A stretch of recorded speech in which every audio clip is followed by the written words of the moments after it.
Okay, આપણે start કરીએ. Polymer આપણે ભણવાનું છે.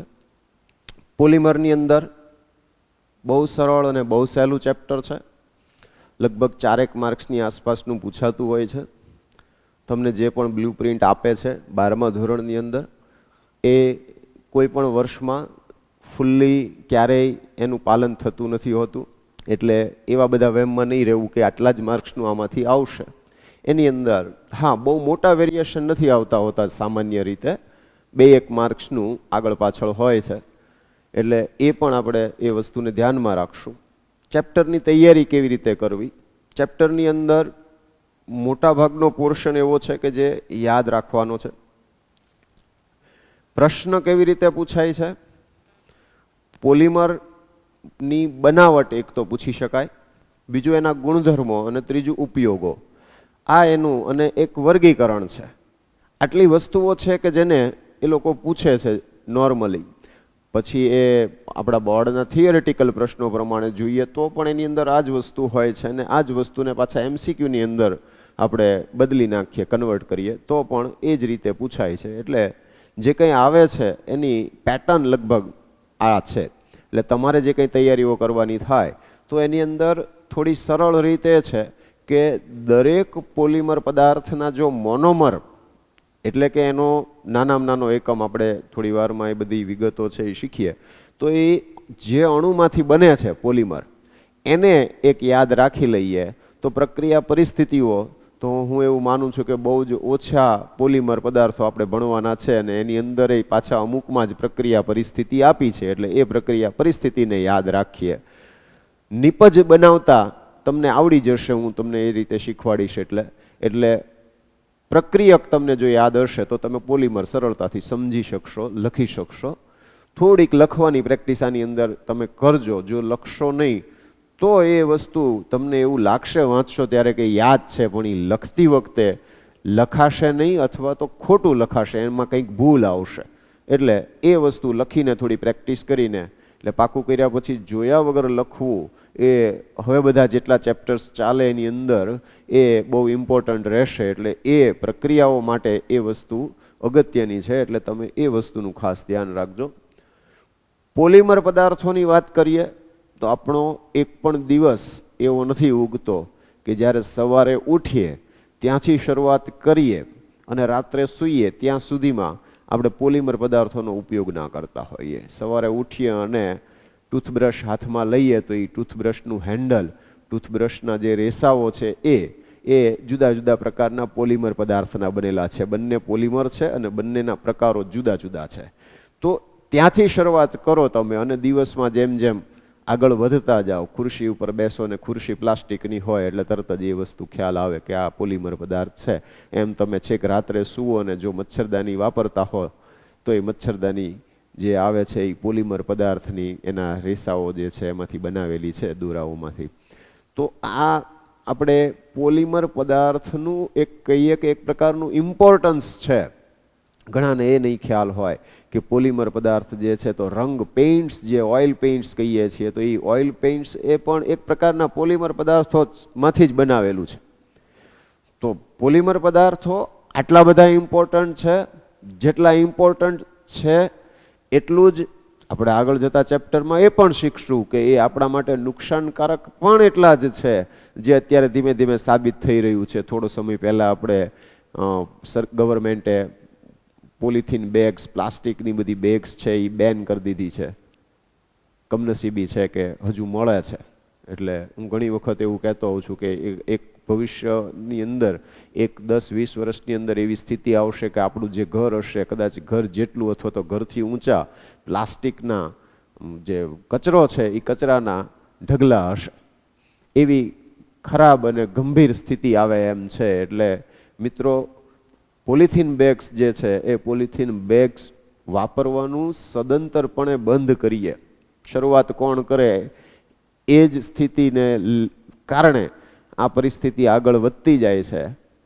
તમે જો તમારા ભવિષ્યનો વિચાર કરતા હો, કારણ કે હવે પછીની વરવી જે પણ પરિસ્થિતિઓ આવશે તકલીફજનક, એ સૌથી વધુ તમારે ભોગવવાની છે. એટલે તમે જાગૃત બનો, તમારા ફેમિલીને જાગૃત કરો અને પોલિથીન બેગ્સ છે એ વાપરવાનું બંધ કરાવો. વાત આપણી પોલિમર ઉપર ચાલતી હતી. પોલિથીન એ પણ એક પ્રકારનો પોલિમર છે. તો એ બધી પોલિથીન બેગ્સ જે છે પોલિમર એ અત્યારે એક પ્રકારે સાયન્ટિસ્ટો માટે માથાનો દુખાવો બન્યો છે. અને હું એવું માનું છું કે અત્યારે સૌથી સારામાં સારો જો સ્કોપ હોય ભણીને આગળ વધવા માટેનો તો એ એન્વાયરમેન્ટ કેમેસ્ટ્રી છે. કારણ કે આ બધા પોલિમર્સ જે છે જે ભવિષ્યનો માથાનો દુખાવો બને. હંમેશા મિત્રો યાદ રાખો કે જ્યાં આગળ મુશ્કેલી છે એનું સોલ્યુશન શોધે જે લોકો, એ લોકો સૌથી વધુ આગળ વધતા હોય છે. એટલે મોટામાં મોટી આ એનો બેનિફિટ પણ રહેતો હોય છે કે તમે એ જ ફિલ્ડની અંદર આગળ વધો તો તમને બહુ સારું એની અંદર એડવાન્ટેજ જે છે એ મળે. જે હવે કદાચ હું એવું માનું છું કે ડૉક્ટર કે એન્જિનિયરિંગની અંદર એટલો સારો સ્કોપ ન પણ રહે. ઓકે, પોલિમર પદાર્થો. તો પોલિમર પદાર્થની અંદર આપણે સ્ટાર્ટ કરીએ તો સૌથી પહેલાં પોલિમર શબ્દ જે છે એ કેવી રીતે આવ્યો? તો પોલિમર શબ્દ જે છે એ બે ગ્રીક શબ્દોમાંથી બનેલો છે. એક તો પોલી એટલે ઘણા અને મર એટલે એકમ અથવા ભાગ. એટલે પોલિમર જે છે એની વ્યાખ્યા એ રીતે આપણે સમજૂતી કે વ્યાખ્યા એ રીતે આપી શકીએ કે ઘણા મોટા અણુઓ. મોટા અણુઓ એટલે કેમ એને આપણે કહી શકીએ? તો કે જેના અણુભાર 10⁻³ થી લઈ અને 10⁻⁷ યુનિફાઈડ માસ જેટલા હોય, ઊંચા હોય, તો આવા જે પદાર્થો છે એ બધા પદાર્થોને પોલિમર કહે છે. તેમને બૃહદ અણુ મેક્રોમોલેક્યુલ્સ પણ કહેવામાં આવે છે. તો પોલિમર પદાર્થ જે છે એ પોલિમર પદાર્થ તો એ કેવી રીતે બને છે? તો કે એવું કહી શકાય કે પોલિમર પદાર્થ એ ખૂબ જ નાના જે અણુઓ છે, મોનોમર જેને કહેવામાં આવતા હોય છે, તો એ નાના અણુઓનું અનેક વખત એકબીજા સાથે જોડાણ થવાથી બનતો જે વિશાળ અણુ છે, મેક્રોમોલેક્યુલ્સ જેને કીધું આપણે. વિશાળ અણુ એટલે શું? તો કે નાના અણુ. દાખલા તરીકે ઇથિન લઈ લ્યો તો ઇથિન એટલે શું થાય? તો કે ઇથિન એટલે CH2 double bond CH2. CH2 double bond CH2. તો આ એક નાનો અણુ છે. તો આ જે નાનો અણુ છે CH2 ડબલ બોન્ડ CH2, તો એ નાના અણુના આવા અનેક અણુઓ એકબીજા સાથે જોડાતા જાય અને પછી જે વિશાળ અણુ બને, મેક્રોમોલેક્યુલ્સ જેને કહી શકીએ, એવો મોટો અણુ બને જ્યારે, તો એ મોટો જે અણુ છે એ મોટો અણુ જે છે એને આપણે પોલિમર કહીએ છીએ. તો પોલિમર જે છે એ આ પ્રકારે મેળવી શકાય ને. પોલિમર બનાવવાની જે પ્રક્રિયા છે, જે મોનોમરના અનેક અણુઓ એકબીજા સાથે જોડાય અને પોલિમર બને છે, તો એ પ્રક્રિયાને પોલિમરાઇઝેશન પ્રક્રિયા કહેવાય. અને જે નાનામાં નાનો અણુ કે જેમાંથી પોલિમર બને છે, તો એ નાનામાં નાના અણુને આપણે મોનોમર કહીએ. એટલે એક પ્રકારે ઇથિન જે છે એ શું થયો? મોનોમર થયો, કે જેમાંથી પોલિથીન બને છે, જે મોસ્ટ ફેમસ છે, મોસ્ટ કોમન છે આપણા માટે. તો એ ઇથિન જે છે એ શું થઈ ગયું? મોનોમર. કેમ? તો કે ઇથિનમાંથી પોલિથીન બને છે. એટલે જે નાનામાં નાના અણુનો ઉપયોગ કરી અને પછી આપણે પોલિમર બનાવીએ છીએ, તો એ નાનામાં નાનો અણુ અથવા એકમ જેને કહીએ આપણે, તો એ શું થયું? મોનોમર થયો. તેમના પુનરાવર્તીય બંધારણીય એકમોનું મોટા પાયે જોડાણ કરીને બનાવાય છે. પુનરાવર્તીય બંધારણીય એકમો એ કેટલાક સાદા અને સક્રિય અણુઓ કે જેમને મોનોમર કહેવામાં આવે છે તેમાંથી ઉપજાવેલ હોય છે અને તેઓ એકબીજા સાથે સહસંયોજક બંધથી જોડાયેલા હોય છે. આ જે જોડાણ છે એ કયું હોય? સહસંયોજક બંધથી જોડાણ થાય છે. પોલિમર્સ જે કંઈ બધા બને છે એ બધા જ સહસંયોજક બંધથી બનેલા છે. તો આ જે સહસંયોજક બંધથી બનેલા છે, દાખલા તરીકે CH2 double bond CH2 ethene, તો આ જે છે એ શું થઈ ગયો? તો કે મોનોમર. હવે શું કરીએ? તો કે આવો બીજો એક અણુ લઈએ. બીજો એક અણુ એટલે શું? તો કે CH2 ડબલ બોન્ડ CH2. હવે આ બે અણુઓને જોડાવવું હોય તો શું થવું પડે? તો કે ડબલ બોન્ડ છે એ તૂટવો જોઈએ. તો એ ડબલ બોન્ડ તૂટે ત્યારે આ અણુઓ જે છે એ એકબીજા સાથે જોડાઈ શકશે. એટલે CH2 bond CH2 bond CH2 bond CH2. હવે આ રીતે બેઉ બાજુએ અનેક વખત આ એકમનું પુનરાવર્તન થાય છે. હવે આ નાનકડી પણ મહત્વની વિગત છે કે આ જે અણુ હતો એ સક્રિય અણુ હતો. કેમ તો કે એ આ આની જેવા બીજા અણુ સાથે પ્રક્રિયા કરે છે, અને પ્રક્રિયા કરે છે એટલે સક્રિય અણુ થયો. અને આવા જે અનેક અણુઓ એકબીજા સાથે જોડાતા જાય ત્યારે આવી વિશાળ લાંબી શૃંખલા બને. આ જે લાંબી શૃંખલા બને એમાં નાનામાં નાનો ભાગ કયો કે જેનું વારંવાર પુનરાવર્તન થાય છે? તો કયા એકમનું પુનરાવર્તન થાય છે? તો કે ભાઈ આ CH2 બોન્ડ CH2, પછી ફરીને પાછો કયો આવ્યો? તો કે CH2 બોન્ડ CH2, હજી ફરીને કયો આવશે? તો કે CH2 બોન્ડ CH2. તો અનેક વખત પુનરાવર્તન જે થાય છે એ શેનું થયું? તો કે CH2 બોન્ડ CH2 નું પુનરાવર્તન થાય છે. એટલે પોલિમરને આપણે જનરલી આવી રીતે લખીએ છીએ કે CH2 જે એકમનું વારંવાર પુનરાવર્તન થાય છે એ આપણે લખીએ છીએ આ રીતે કૌંસમાં. બંને બાજુ એ બંધની નિશાની એ એવું સૂચવે છે કે આ જે ભાગ છે એ ફરી ફરીને જોડાય છે. કેટલી વખત જોડાય છે તો કે એ સ્પષ્ટ નથી, તો કે આપણે એને n થી દર્શાવીએ, એટલે કે અનેક વખત જોડાય છે. તો આ રીતે આ જે નાનામાં નાનો એકમ આવ્યો કે જે અનેક વખત એકબીજા સાથે જોડાય છે, તો એ નાનામાં નાનો એકમ જે છે એ એકમને આવર્તનીય એકમ કહેવાય. કે જે ભાગનું વારંવાર પોલિમર પદાર્થમાં એક એવો ચોક્કસ નાનો ભાગ કે જે નાનામાં નાના ભાગનું વારંવાર પુનરાવર્તન થવાથી પોલિમર બને છે, તો આવા નાનામાં નાના ભાગને આવર્તનીય એકમ કહે છે. તો આ રિપીટિંગ યુનિટ છે, એક રીતે કહીએ તો પુનરાવર્તીય એકમ. કેમ તો કે આનું પુનરાવર્તન થાય છે એમ પણ કહી શકીએ. તો આ રીતે આવર્તનીય એકમ જે છે એની સમજૂતી આપી શકાય. એટલે આપણે પોલિમર કોને કહેવાય? તો નાના સાદા મોનોમર જે અણુઓ છે જે સક્રિય છે એવા અનેક અણુઓ એકબીજા સાથે જોડાય અને જે વિશાળ શૃંખલા બનાવે છે એને પોલિમર કહેવાય. આ જે પોલિમર બને છે એ શેમાંથી બન્યો? તો કે જે નાનો સક્રિય અણુમાંથી બન્યો, તો કે એને મોનોમર કહેવાય. આવા મોનોમર અણુઓ એકબીજા સાથે જોડાઈને પોલિમર બનાવે છે એ પ્રક્રિયાને પોલિમરાઇઝેશન પ્રક્રિયા કહેવાય. અને આ જે પોલિમર બને છે એમાં જે નાનામાં નાનો ભાગ કે જેનું પુનરાવર્તન થાય છે એ નાનામાં નાનો જે ભાગ છે તેને આવર્તનીય એકમ કહે છે. અને તમે જોઈ શકો કે આ એકબીજા સાથે સહસંયોજક બંધથી જોડાય છે. એની બનાવટ હજુ આપણે આગળ ભણવાની છે, એટલે એ ત્યાં વાત કરશું બનાવટની રીતે.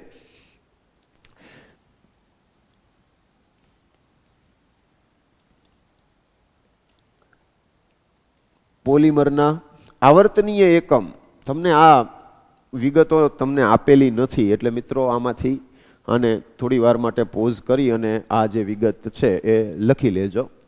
આવર્તનીય એકમ પોલિમરના વિરાટ અણુમાં જે એકમનું વારંવાર પુનરાવર્તન થાય છે તેને આવર્તનીય એકમ કહે છે. હવે પોલિમરાઇઝેશન અંશ, તો પોલિમર અણુમાં આ પુનરાવર્તનીય એકમની સંખ્યા n ને પોલિમરાઇઝેશન અંશ કહે છે. પોલિમરાઇઝેશન અંશ એટલે શું? તો કે દાખલા તરીકે આપણે ઇથિન પોલિથીન જે છે એનું ઉદાહરણ હમણાં એમ નામ કન્ટિન્યુ રાખીશું. તો અહીંયા આગળ આ CH2 એકમ જે આવ્યો એ એકમનું કેટલી વખત પુનરાવર્તન થાય છે એ જે સંખ્યા થઈ એને શું કહેવાય? n. કારણ કે ક્યાંક તો છેડો આવતો હશે, એવું તો ન હોય કે અનંત હોય. અસંખ્ય કહી શકાય, પણ એ સમજૂતી માટે છે કે એટલો બધો મોટો વિશાળ અણુ બને છે. એટલે અહીંયા n જે છે કે આવા કેટલા અણુ એકબીજા સાથે જોડાયા, તો કે ભાઈ ઇથિનના જેટલા અણુઓ એકબીજા સાથે જોડાય છે એ જે સંખ્યા છે એ n થઈ. એ જે સંખ્યાને માટે આપણે શું શબ્દ વાપરીએ? પોલિમરાઇઝેશન અંશ, ડિગ્રી ઓફ પોલિમરાઇઝેશન. પોલિમરાઇઝેશન અંશ. જો પોલિમરાઇઝેશન અંશ n નું મૂલ્ય 25 એકમ કરતાં ઓછું હોય, એટલે કે n ઇઝ લેસ ધેન 25, તો તે પોલિમરને ઓલિગોમર કહે છે. સામાન્યતઃ ઓલિગોમર છે એ પ્રવાહી અવસ્થામાં હોય છે. દાખલા તરીકે ફેવિકોલ જેવા એડહેસિવ અને પેઇન્ટમાં વપરાતા પ્રવાહી પોલિમર ઓલિગોમર છે. મેં તમને થોડી વાર પહેલાં શરૂઆતમાં એવી વાત કરી હતી કે પેઇન્ટ્સ જે છે એ પણ એક પ્રકારનો પોલિમર છે. તો એ ઓલિગોમર પ્રકારનો છે કે જેમાં n એ લેસ ધેન 25 હોય. તો એને આવા જે n નું મૂલ્ય 25 એકમ કરતાં ઓછું હોય તો એને ઓલિગોમર કહે છે. જો પોલિમરાઇઝેશન અંશ n નું મૂલ્ય 25 એકમ કરતાં વધુ હોય તો એવો જે પોલિમર છે તેને ભારે પોલિમર કહે છે. એટલે સામાન્યતઃ ભારે પોલિમર ઘન અવસ્થામાં હોય છે. ત્યાર પછી પોલિમરનું વર્ગીકરણ. તો પોલિમરનું વર્ગીકરણ ઘણી બધી રીતે થઈ શકે. એમાંની કેટલીક રીતો આપણે આમાં શીખવાની છે. એક તો સ્ત્રોતના આધારે, પોલિમરના સ્ત્રોતના આધારે, એટલે કે પોલિમર જે મળી આવે છે અથવા તો બનાવવામાં આવે છે તો એ પદ્ધતિ પ્રમાણે. એટલે કુદરતી પોલિમર આવે, અર્ધ સંશ્લેષિત પોલિમર આવે ને સંશ્લેષિત પોલિમર આવે. આ ત્રણ પ્રકાર થયા. સૌથી પહેલી વાત કરીએ કુદરતી પોલિમર. તો કે આ પોલિમર એ વનસ્પતિ અને પ્રાણીઓમાં મળી આવે છે, મતલબ કે કુદરતી રીતે મળી આવે છે. પ્રોટીન, સેલ્યુલોઝ, સ્ટાર્ચ, કેટલાક રેઝિન અને રબર એ આના ઉદાહરણ છે.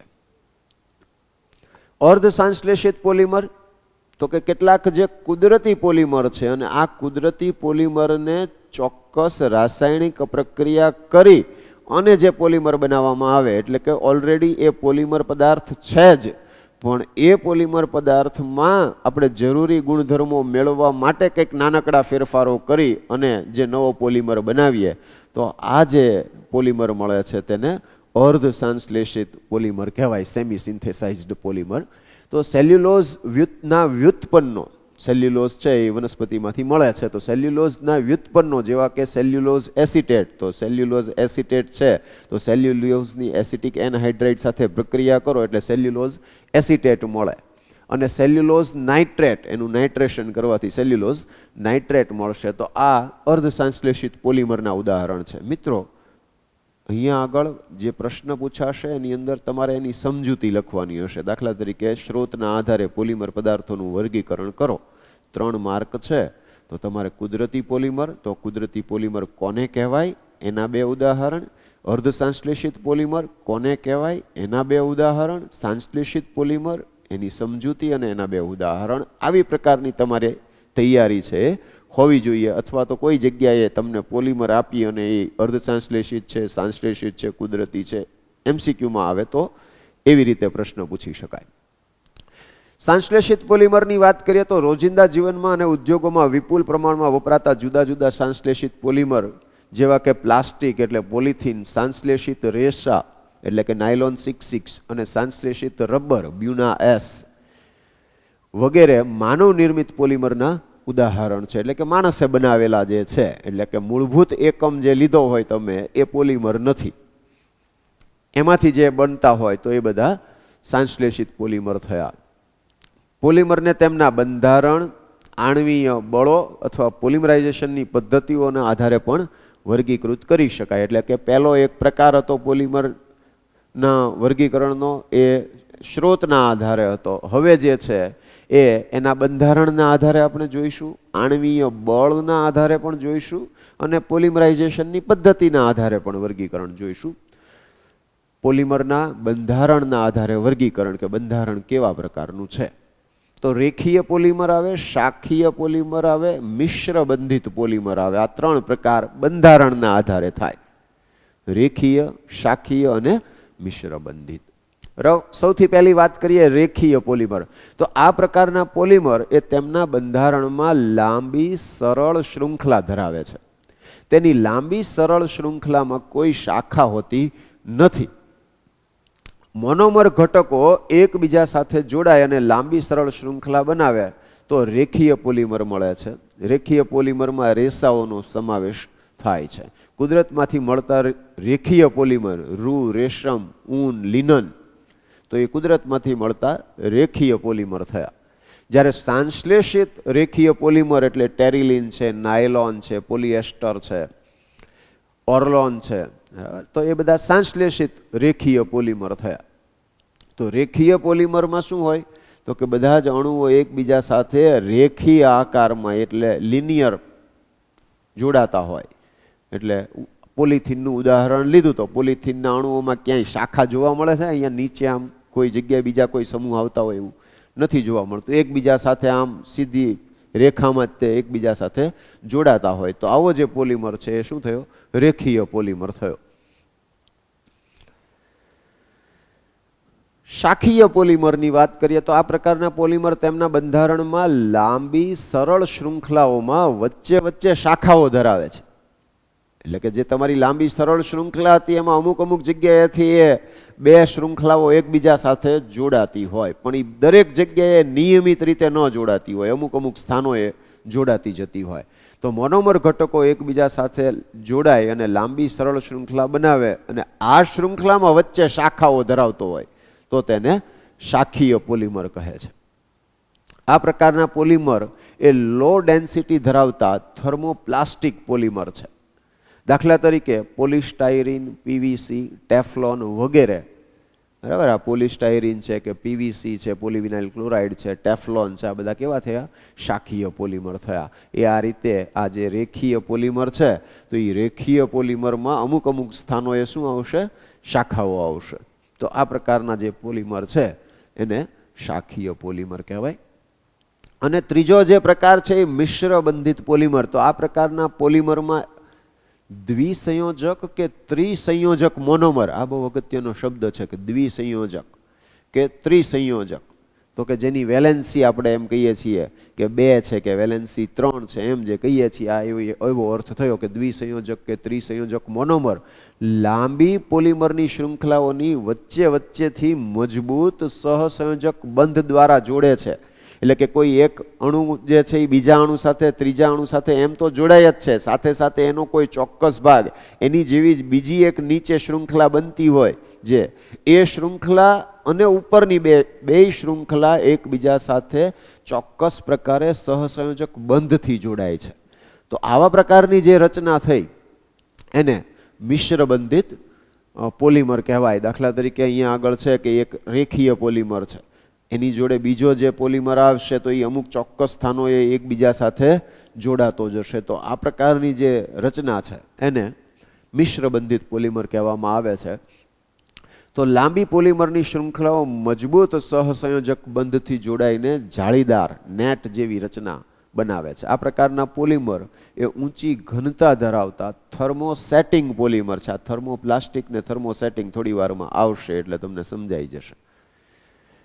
દાખલા તરીકે બેકેલાઇટ, મેલેમાઇન એ મિશ્ર બંધિત પોલિમર છે.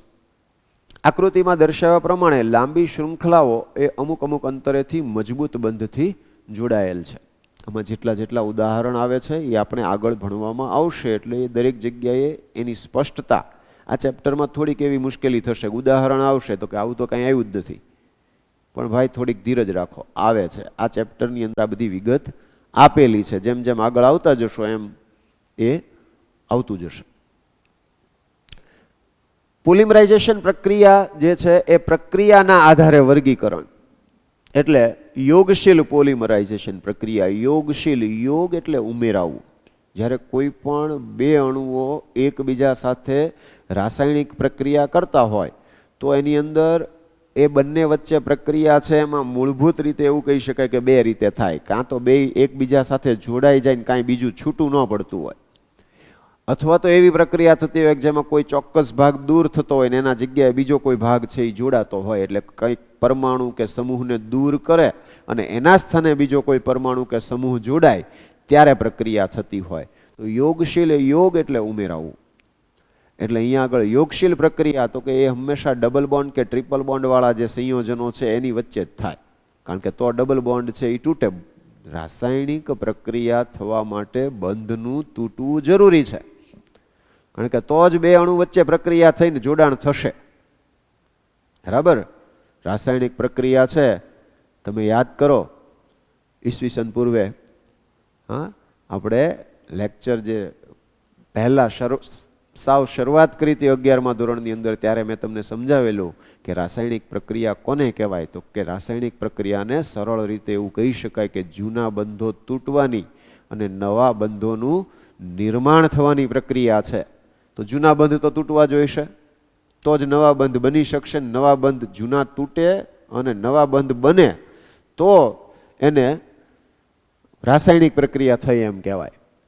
યોગશીલ પ્રક્રિયા જે છે, યોગશીલ પોલિમર છે તો કે જ્યારે દ્વિબંધ કે ત્રિબંધ ધરાવતા અસંખ્ય મોનોમર અણુઓ એકબીજા સાથે યોગશીલ પ્રક્રિયાથી રાસાયણિક બંધ દ્વારા જોડાઈને પોલિમર બનાવે ત્યારે યોગશીલ પોલિમર બને છે. દાખલા તરીકે આપણે પોલિથીન બનાવ્યો તો એ પોલિથીનના બે અણુઓ વિચારીએ આપણે અહીંયા કે CH2 double bond CH2 plus CH2 double bond CH2.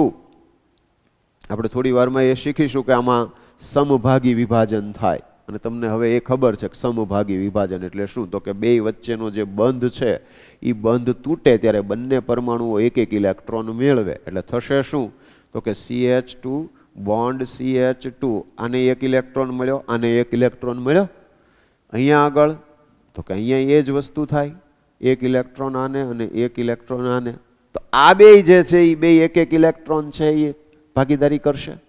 તો એ બે એક એક ઇલેક્ટ્રોન ભાગીદારી કરે તો શું થાય વિચાર, તો કે CH2 bond CH2 bond CH2 bond CH2 આમ થાય. તો આ બે અણુઓ જે છે એ એકબીજા સાથે જોડાયા, કાંઈ બીજું કાંઈ પરમાણુ કે સમૂહ કોઈ છૂટો પડ્યો ખરો નથી પડ્યો. શું થયું, તો કે દ્વિબંધ તૂટ્યો. તો દ્વિબંધ કે ત્રિબંધ તૂટે અને અણુઓ એકબીજા સાથે જોડાતા જાય એવી જે પ્રક્રિયા થઈ એ શું થઈ પ્રક્રિયા, યોગશીલ પોલિમરાઇઝેશન પ્રક્રિયા થઈ કે યોગ કંઈ દૂર થતું નથી. હવે શું થશે, તો કે આ બાજુનો છેડો ને આ બાજુનો છેડો, તો કે જો હજુ એ એક્ટિવ છે. કેમ, તો કે એમાં મૂલક છે, ફ્રી રેડિકલ છે અને ફ્રી રેડિકલ છે એ હાઈલી અનસ્ટેબલ હોય, જે હાઈલી અનસ્ટેબલ હોય એ હાઈલી રિએક્ટિવ હોય. હા, આ દરેક જગ્યાએ સાચું છે.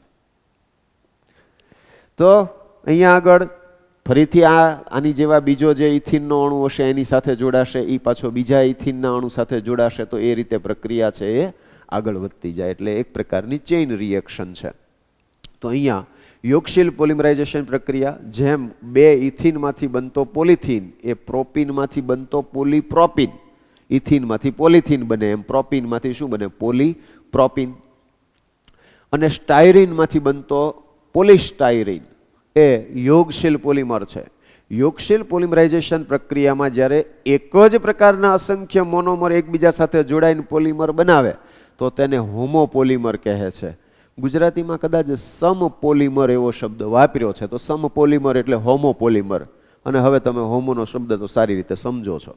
એટલે એક જ પ્રકારના અણુઓ જ્યારે એકબીજા સાથે જોડાય અને જે પોલિમર બનાવે છે તો એ જે પોલિમર શું થશે, હોમોપોલિમર અથવા તો સમપોલિમર કહેશું એને. જેમ કે પોલિથીન છે તો પોલિથીનની અંદર એકના એક જ અણુ છે ઇથિન, તો એકના એક અણુઓ એકબીજા સાથે જોડાઈને જે પોલિમર બનાવતો હોય તો એ બધા જ પોલિમરને તમે કયા વર્ગમાં મૂકી શકો, હોમોપોલિમરમાં. બરાબર છે, હોમોપોલિમર અથવા તો સમપોલિમર. એટલે પોલિથીન છે એ પણ એનો જ એક ભાગ છે. અને પછી હજુ આને વધારે કરવું હોય તો યોગશીલ છે તો યોગશીલ હોમોપોલિમર એવું પણ કહી શકો તમે એને. ત્યાર પછી યોગશીલ પોલિમરાઇઝેશન પ્રક્રિયામાં જ્યારે બે કે તેથી વધુ જુદા જુદા પ્રકારના અસંખ્ય મોનોમર એકબીજા સાથે જોડાઈને પોલિમર બનાવે તો તેને કોપોલિમર કહે છે. હવે જુઓ શું આવ્યું, તો અહીંયા આગળ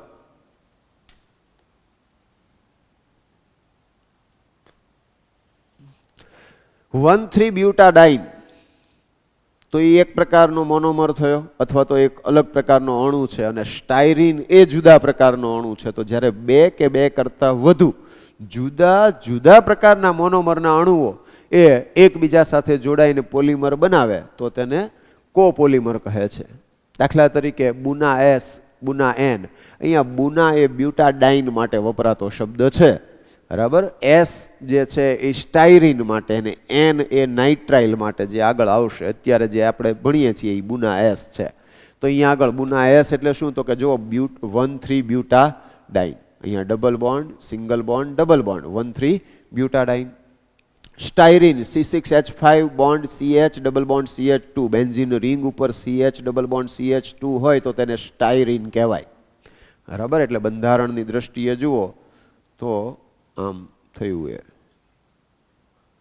આ CH ડબલ બોન્ડ CH2, તો આ શું થયું, સ્ટાયરીન. તો સ્ટાયરીનનો અણુ અને 1,3 બ્યુટાડાઇન, તો એ બંને વચ્ચે આપણે જો પ્રક્રિયા કરીએ તો આપણને જે મળશે 1,3 બ્યુટાડાઇન અને સ્ટાયરીન. તો CH2 double bond CH bond CH double bond CH2, તો એનાથી આપણને કયો પોલિમર મળે છે, બુના એસ. સ્ટાયરીન બ્યુટાડાઇન રબર એવું એનું આખું નામ છે, SBR એને શોર્ટમાં કહેવાય. તો આ SBR છે. તો એ અત્યારે તો વર્ગીકરણની દ્રષ્ટિએ જોઈએ છીએ, તો વર્ગીકરણની દ્રષ્ટિએ જોઈએ તો શું થયું? એ સ્ટાયરીન બ્યુટાડાઇન રબર. તો એ રીતે અહીંયા આગળ બ્યુટાડાઇન સ્ટાયરીન એ કોપોલિમર છે. કેમ? તો કે બે જુદા જુદા પ્રકારના મોનોમર એમાં વપરાય છે. તો જુદા જુદા પ્રકારના મોનોમર હોય તો કોપોલિમર, અને એક જ પ્રકારનો મોનોમર હોય તો હોમોપોલિમર. આને ગુજરાતીમાં સહપોલિમર એવો શબ્દ પણ વાપર્યો છે. સંઘનન પોલિમરાઇઝેશન પ્રક્રિયા. તો પ્રક્રિયાની રીતે આ બે પ્રકાર છે. એક યોગશીલ પોલિમરાઇઝેશન પ્રક્રિયા છે અને બીજું સંઘનન પોલિમરાઇઝેશન પ્રક્રિયા છે. સંઘનન પોલિમરાઇઝેશન પ્રક્રિયા છે એની સમજૂતી છે એ જરા ધ્યાનથી સમજજો. જે પોલિમરાઇઝેશન પ્રક્રિયામાં સમાન બે ક્રિયાશીલ સમૂહ અથવા તો બે સમાન ક્રિયાશીલ સમૂહ કે ત્રણ ક્રિયાશીલ સમૂહ ધરાવતા, એટલે એક જ મોનોમરની અંદર જે ક્રિયાશીલ સમૂહ હોય બે કે ત્રણ સમાન હોવા જોઈએ, અને એવા બે જુદા જુદા પ્રકારના મોનોમર હોવા જોઈએ. હલો, બે જે જુદા જુદા શબ્દો છે એને બરાબર મગજમાં બેસાડીએ કે એક જ મોનોમરની અંદર બે સમાન ક્રિયાશીલ સમૂહ અને બે જુદા જુદા પ્રકારના પાછા મોનોમર, એટલે બીજો મોનોમર તમે જે લ્યો છો એનો ક્રિયાશીલ એ જ અણુમાં બે સમાન ક્રિયાશીલ સમૂહ હોવા જોઈએ, પણ પહેલો જે મોનોમર લીધો એનાથી જુદા હોવા જોઈએ. ઉદાહરણ સમજો તો તમને વધારે ખ્યાલ આવશે. અહીંયા આગળ આપણે વાત કરી લઈએ નાયલોન 6,6ની. તો એમાં CH2 બોન્ડ COOH અને બોન્ડ COOH. હેક્ઝેન ડાયોઇક એસિડ એવું કહી શકીએ, અથવા એડિપિક એસિડ. તો અહીંયા આગળ COOH અને COOH, બરાબર. તો આ જે એક મોનોમર છે એ એક મોનોમરની અંદર બે સમાન ક્રિયાશીલ સમૂહ થયા. અને બીજો જે લઈએ એ કેવો લેવાનો? તો કે હેક્ઝામિથિલિન ડાયએમાઇન CH2 તો કે અહીંયા પણ બે સમાન ક્રિયાશીલ સમૂહ, પણ તમે જે બે મોનોમર લીધા એ બે મોનોમર કેવા છે? જુદા જુદા. તો આવા અણુઓ વચ્ચે પ્રક્રિયા, મોનોમરના અણુઓ વચ્ચે પ્રક્રિયા થાય. પ્રક્રિયા દરમિયાન સરખા પ્રમાણમાં લેવાના છે, અને પ્રક્રિયા દરમિયાન પાણીનો અણુ દૂર થાય H2O, આલ્કોહોલનો અણુ દૂર થતો હોય, HCl નો અણુ દૂર થતો હોય, અથવા એમોનિયાનો અણુ દૂર થતો હોય. તો આવી જે પ્રક્રિયા છે એ પ્રક્રિયાને સંઘનન પોલિમરાઇઝેશન પ્રક્રિયા કહેવાય. બે કે બે કરતાં વધુ જે પોલિમરાઇઝેશન પ્રક્રિયામાં સમાન બે ક્રિયાશીલ સમૂહ કે ત્રણ ક્રિયાશીલ સમૂહ ધરાવતા હોય અને જુદા જુદા બે પ્રકારના મોનોમરના અસંખ્ય ઘટકો એક સરખા પ્રમાણમાં 1:1 ના પ્રમાણમાં એકબીજા સાથે સંઘનન પ્રક્રિયા દ્વારા જોડાઈને પોલિમર બનાવે તો તેને સંઘનન પોલિમર કહે છે.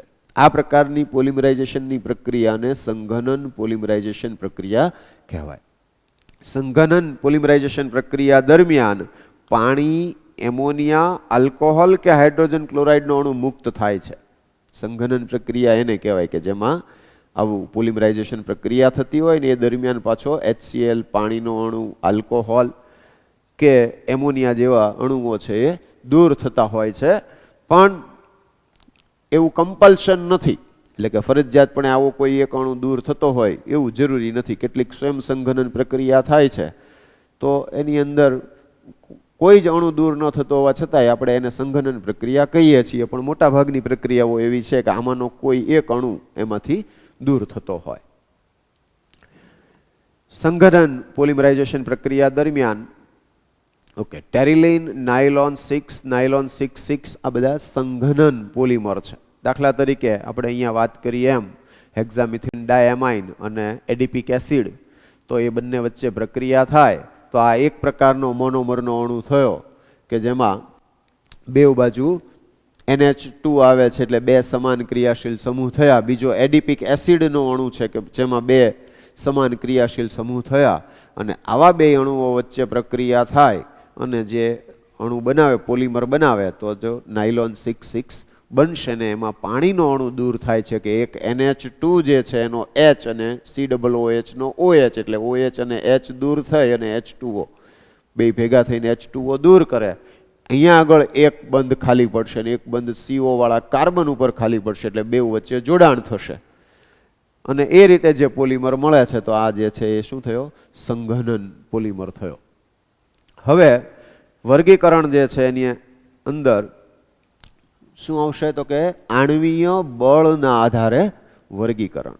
આણ્વીય બળ પોલિમરમાં રહેલી લાક્ષણિકતાઓને આધારે તેનો જુદા જુદા ક્ષેત્રોમાં ઉપયોગ થાય છે. પોલિમરના યાંત્રિક ગુણધર્મો જેવા કે તણાવ શક્તિ, સ્થિતિસ્થાપકતા, ખેંચાણ ક્ષમતા પ્રમાણે તેને વર્ગીકૃત કરવામાં આવે છે. પોલિમરમાં રહેલા આંતરાણવી આકર્ષણ બળો અને હાઇડ્રોજન બંધના કારણે આ ગુણધર્મો જોવા મળે છે. આ આકર્ષણ બળોના કારણે પોલિમરમાં લાંબી શૃંખલાઓ અને શાખાઓમાં વિવિધતા જોવા મળે છે. યાંત્રિક ગુણધર્મો પોલિમર જે છે તો એના રેસા હોય તો એ રેસા કેટલા મજબૂત છે, એટલે આમ તમે ખેંચો અને તૂટી જાય છે કે નથી તૂટતા, તો એની ખેંચાણ ક્ષમતા થઈ, સ્થિતિસ્થાપકતા થઈ. કેટલાક રબર જેવા હોય તો તમે આમ ખેંચો ને પાછા છોડી દો એટલે મૂળ સ્થિતિ ધારણ કરી લે, બરાબર. તો આવી જે કંઈ એની તણાવ શક્તિ, સ્થિતિસ્થાપકતા આ બધા છે એ એના ગુણધર્મો છે જેને યાંત્રિક ગુણધર્મો કહેવામાં આવે છે. તો એના આધારે એનું વર્ગીકરણ થાય. પોલિમરમાં રહેલા આંતરાણવીય આકર્ષણ બળ, અણુ અણુ વચ્ચેનું જે આકર્ષણ બળ હોય અને આંતર આણવીય આકર્ષણ બળ કહેવાય. અને હાઇડ્રોજન બંધના કારણે આ ગુણધર્મો જોવા મળે છે. આ આકર્ષણ બળોના કારણે પોલિમરમાં લાંબી શૃંખલાઓ અને શાખાઓમાં વિવિધતા જોવા મળે છે. પોલિમરમાં રહેલા આંતરાણવીય આકર્ષણ બળના આધારે એને નીચે પ્રમાણે 4 પેટા વિભાગોમાં વર્ગીકૃત કરવામાં આવે છે. ઇલેસ્ટોમર્સ, ઇલાસ્ટિસિટી અથવા તો ઇલાસ્ટિક એવો શબ્દ આપણે ઘણી વખત વાપરતા હોઈએ છીએ. આ એક પ્રકારનો પોલિમર છે. આ રબર ઇલેસ્ટિક ગુણધર્મ ધરાવતો ઘન પદાર્થ છે. ઇલેસ્ટોમેરિક પોલિમરમાં પોલિમરની લાંબી શૃંખલાઓ એકબીજા સાથે નિર્બળ આંતરાણવીય આકર્ષણ બળ ધરાવે છે અને આ બહુ અગત્યનું છે. શું કહે છે? નિર્બળ આંતરાણવીય આકર્ષણ બળ ધરાવે છે. નિર્બળ આંતરાણવીય આકર્ષણ બળને કારણે આ પોલિમરને ખેંચી શકાય છે. આ પોલિમરની લાંબી શૃંખલાઓમાં અલ્પ માત્રામાં મિશ્રબંધિત રચના જોવા મળે છે. યાદ કરો, રબરથી આપણે મસ્તી કરીએ છીએ આમ કરીને, તો એ ખેંચાય છે ને, એ ખેંચી શકાય છે. છોડી દો એટલે ફરી પાછા. તો એવું શું કામ થયું? કેમેસ્ટ્રીની રીતે હવે સમજીએ તો કે એના અણુ અણુ વચ્ચે કેવું હતું? નિર્બળ આંતરાણવીય આકર્ષણ બળ. બળ નિર્બળ હતું એટલે ખેંચી શક્યા. અમુક ચોક્કસ હદ સુધી જ ખેંચી શકીએ એને, પણ એ ખેંચી શક્યા એનું કારણ શું? તો કે નિર્બળ આંતરાણવીય આકર્ષણ બળ. અને છોડી દેતા ફરી પાછા તો કે મૂળ સ્થિતિ ધારણ કરી લીધી. એટલે આવી જે રચના જોવા મળે છે તો એ ઇલેસ્ટોમર્સ કહેવાય, જે તેને ખેંચાણ દૂર થતાં મૂળ અવસ્થામાં લાવવામાં મદદરૂપ થાય છે. ઇલેસ્ટોમરના ઉદાહરણમાં કુદરતી રબર, નિયોપ્રીન, આઇસોપ્રીન, બુના S, બુના N વગેરે નો સમાવેશ કરી શકાય. નિયોપ્રીનનું બંધારણ છે, આ બધા બંધારણો ખાસ યાદ રાખજો. CH2 bond C, bond Cl, double bond CH, bond CH2 અને N ટાઈમ. તો આ જે છે એ બંધારણ નિયોપ્રીન છે. રેસાઓની વાત કરીએ તો જે પોલિમર ઊંચી તણાવ શક્તિ અને ઊંચો માનાંક ધરાવતા હોય તેને રેસાઓ કહે છે. ચોક્કસ પ્રકારના ગુણધર્મો જે વૈજ્ઞાનિકોએ નક્કી કર્યા છે એના માટે માનાંક શબ્દ વાપરો, અથવા તો મોડ્યુલ્સ, હાઈ મોડ્યુલ્સ, ઊંચો માનાંક ધરાવતા, એટલે ઊંચી ગુણવત્તાવાળા એવું સરળ શબ્દોમાં આપણે કહી શકીએ અથવા સમજી શકીએ એમ. તો રેસાઓમાં પ્રબળ આંતરાણવીય આકર્ષણ બળ અને હાઇડ્રોજન બંધના કારણે આ ગુણધર્મ જોવા મળે છે. રેસાઓ આવે છે ખાસ પ્રકારના જે, તો એનું કારણ તો કે એમાં રહેલું પ્રબળ આંતરાણવીય આકર્ષણ બળ, અણુ અણુ વચ્ચેનું આકર્ષણ બળ ખૂબ પ્રબળ છે. ઉપરાંત પાછો હાઇડ્રોજન બંધને કારણે પણ એના આ આંતરાણવીય આકર્ષણ બળમાં વધારો થાય છે. તો આવું જે ગુણધર્મો ધરાવે છે રેસાઓ. આ પ્રબળ આકર્ષણ બળો એ લાંબી શૃંખલાઓને એકબીજાની ખૂબ જ નજીક લાવે છે. લાંબી શૃંખલાઓ જે છે એને પ્રબળ આકર્ષણ બળને કારણે એકબીજાની નજીક આવે છે કે જેના કારણે તેમાં સ્ફટિકીય ગુણધર્મ ઉમેરાય છે. નાયલોન, ટેરિલિન એટલે પોલિએસ્ટર્સ એ રેસાઓના ઉદાહરણ છે. આપણે જે હમણાં થોડી વાર પહેલા નાયલોન 66ની વાત કરી તો એ એક પ્રકારના રેસાઓ છે. થર્મોપ્લાસ્ટિક પોલિમર અને થર્મોસેટિંગ પોલિમર એમ બે પ્રકાર છે. થર્મોપ્લાસ્ટિક પોલિમર કોને કહેવાય? તો કે આ પ્રકારના પોલિમરના વિરાટ અણુમાં લાંબી શૃંખલાયુક્ત રચનામાં થોડાક અંશે શાખાઓ જોવા મળે છે. બહુ નથી, પણ થોડા પ્રમાણમાં શાખાઓ જોવા મળે છે. આ પોલિમરને તો કે સામાન્ય તાપમાનથી સહેજ ઊંચા તાપમાને ગરમ કરતા નરમ બને છે. જો કેટલાક પોલિમર યાદ કરો એવા આપણે ઉપયોગમાં લીધેલા છે કે જે ઉનાળામાં જોઈએ તો થોડાક એ નરમ થઈ ગયા હોય, બરાબર કામ ન આપે, પણ ઠંડા પડે તો ફરી પાછા એની મૂળ સ્થિતિ ધારણ કરતા હોય. અને આ પોલિમરને સામાન્ય તાપમાનેથી ઊંચા તાપમાને ગરમ કરતા નરમ બને છે અને ઠંડા પાડતા સખત બને છે. આ પોલિમરમાં ઊંચા તાપમાને એના બંધારણમાં ફેરફાર થાય ને પછી એ ઉપયોગમાં લઈ શકાતા નથી, સખત બને છે. આ પોલિમરમાં આંતરાણવીય આકર્ષણ બળો ઇલેસ્ટોમર કરતાં વધુ અને રેસાઓ કરતાં ઓછા હોય છે. એને પણ બતાવી દીધું આપણને કે ભાઈ આ જે થર્મોપ્લાસ્ટિક પોલિમર છે તો કે એના આંતરાણવીય આકર્ષણ બળો કેટલાક હોય એમ, તો કે ઇલેસ્ટોમર કરતાં એની પ્રબળતા કંઈક અંશે વધુ છે, પણ સામે છેડે રેસાઓ કરતાં ઓછી છે. એટલે કે આ જે સ્વરૂપ છે એ આ બેયની વચ્ચેનું છે. ઇલેસ્ટોમર કરતાં એની કંઈક પ્રબળતા વધારે છે અને રેસાઓ કરતાં ઓછી છે. થર્મોપ્લાસ્ટિક પોલિમર નરમ અને થર્મોસેટિંગ કરતાં ઓછા મજબૂત હોય છે. થર્મોપ્લાસ્ટિકના કેટલાક ઉદાહરણમાં પોલિથીન, પોલિવિનાઇલ ક્લોરાઇડ, પોલિસ્ટાયરીન વગેરે છે. થર્મોસેટિંગ પોલિમર, તો થર્મોસેટિંગ પોલિમર આ પોલિમરના વિરાટ અણુમાં મિશ્રબંધિત પ્રકારની રચના હોય છે અથવા તો લાંબી અને વધુ પ્રમાણમાં શાખાઓ ધરાવે છે. શૃંખલાયુક્ત રચના જોવા મળે છે. આ પોલિમરને સામાન્ય તાપમાનથી ઊંચા તાપમાને તો કે અમુક ચોક્કસ ઊંચા તાપમાન સુધી ગરમ કરતા નરમ ન થાય અને એનાથી વધારે એક ચોક્કસ તાપમાન હોય ને એનાથી વધારે ઊંચું તાપમાન છે એ સહન ન કરી શકે, એટલે કે એ પછી પીગળે અથવા તો એનો શેપ છે એ આકાર બદલાઈ જાય ને પછી એને ફરીને ઉપયોગમાં ન લઈ શકાય. આની પહેલાં થર્મોપ્લાસ્ટિકમાં આપણે એવું શીખ્યા કે એની અંદર જે પ્લાસ્ટિક એ એવા પ્રકારનો પોલિમર છે કે જે પોલિમરને ગરમ કરો અમુક હદ સુધી તો એ નરમ બને ને ઠંડો પાડો એટલે મૂળ સ્થિતિ પ્રાપ્ત કરે.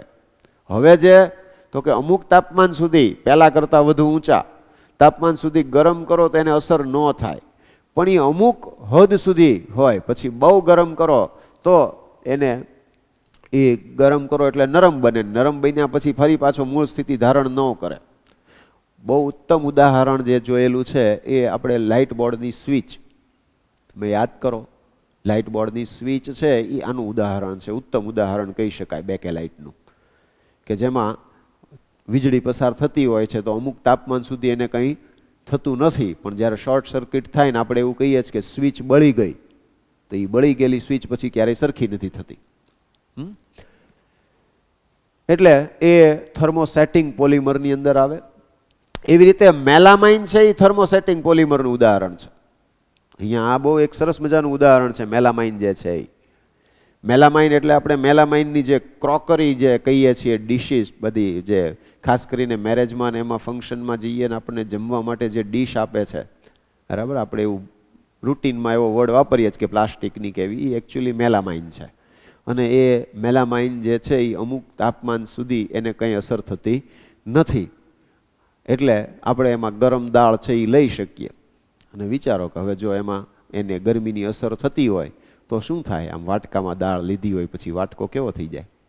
હા, તો એ મેલામાઇન અને બેકેલાઇટ થર્મોસેટિંગ પોલિમર છે. તો અહીંયા આટલું આપણે રાખીએ. આ હોમવર્ક છે. હોમવર્કની સાથે સાથે 2 વખત લખવાનું આપણે ચાલુ રાખશું. લખ્યા વગર આ વસ્તુઓ નહીં આવડે, પણ હું એવું ઈચ્છીશ કે એક વખત તમે જોઈને લખો. તો હવે 12મું ધોરણ સ્ટાર્ટ થઈ ગયું છે, થિયોરેટિકલ પોર્શનની આપણે પ્રેક્ટિસ કરવાની છે, તો એક વખત તમે ચોક્કસપણે આ બધી વિગતો તૈયાર કરી અને જોયા વગર લખશો તો તમને વધુ ફાયદારૂપ થશે. Okay, thank you.